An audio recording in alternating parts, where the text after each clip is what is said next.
Andito tayo ngayon sa Sumlang Lake. Tignan nyo guys, may nakita ako dito puno. Para siyang bayabas. Haha, mga pulang bayabas. Pero hindi talaga siya bayabas guys. Nakikita ko lang siya dito. First time ever ko nakita ito dito. Yan, dito tayo. Sige, sige. Yan, ito yung lake. Ito yung tinatawag nila dito, Sumlang Lake.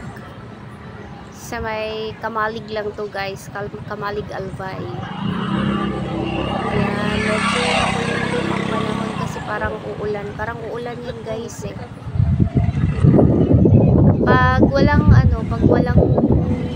Pag hindi siya makulimlim, nakikita dito guys yung Mayon Volcano. Sa ngayon natatabunan siya ng yan, ulap. Ayan siya oh, andyan yung Mayon Volcano. Pero hindi masyadong halata. Yan, yan. Tingnan mo yung lake, guys. Diba? Ang ganda nila.